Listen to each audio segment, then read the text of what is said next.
Remember when the federal government spent $3 billion of your tax dollars over a decade to study shrimp on a treadmill? Well, you know, it was a very important study. Yeah. Well, here we go again. The government just spent over $175,000 on pictures of food.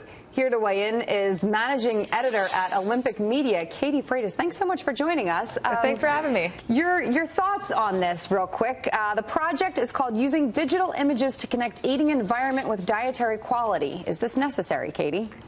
No, and no matter how many terms they use, like digital image, they're taking photos of food and then they're seeing how obese people react to that food and what situations are healthier or unhealthier. And we already know these things. And I know that someone somewhere, maybe in a grad school, thought this would be a great idea, and they petitioned the fourth branch of the government, our bureaucracy, and they had some person say, sure, what's $175,000 to us? And they threw it at this study that's really going to have no outcome that meaningfully impacts anything. And it's just another wad of cash thrown away by a government that has no oversight to be able to say things like this don't need to be spent. I know we have these big budgets and these amounts of money that go to the military that everyone argues about all the time. But in reality, if you took all the things like the shrimp, or you took the $175,000 study to take pictures of food, and you got rid of that, there would be meaningful savings there that no one really cares to pursue. Yeah, and think what you could do with even just $175,000. Think about how many people you could feed in this country, and other places in the world. It's kind of sad. But is the problem that, I mean, when you look at a budget like the United States, it's trillions of dollars. We've got so much money that money like this just slips through the cracks. Even though it's a large amount of money, it really does just, and also you're giving large amounts of money to all these organizations. They have to figure out a way to spend it, even if they don't need it, because if they just start saying, hey, we don't need all this money, they'll never get that much again. So they end up wasting it, doing stupid stuff just to say that they need every penny that they get. Absolutely. I mean, there's a huge incentive there when you're allocated a certain amount of money to spend all of it, even if you don't need it.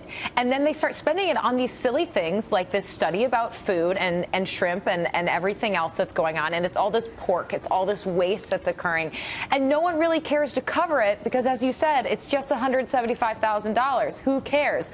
But when that turns into millions and millions of dollars that could go to schools, that could go to helping the poor, that could go to feeding the hungry, it makes you look at it and say, why are we doing this? Well, right, and that's one of the questions. I mean, the shrimp study was to find out how shrimp respond to changes in water quality. This study is apparently to figure out the where, how, and when food is eaten. But, I mean, there's even calories on most menus nowadays. So that's what I keep going back to, is why spend all this money, taxpayer dollars, by the way, on something like this? Who knows? I mean, you look at it, and it seems almost to me like it's another step away from personal responsibility, as if we're going to find out that these people, there's some overarching reason why they eat too much food, and this study is going to reveal it, and then we're going to solve obesity, and it's never going to be a problem in the world. We know why these people, they eat anywhere, they eat anytime, and they eat too much. We don't need $175,000 to figure that out. Well, I tell you what, the good news is that shrimp on the treadmill actually just did a 5K last weekend and beat his former record time. So that's $3 million well spent. The shrimp's doing great. Thank you so much. We appreciate it.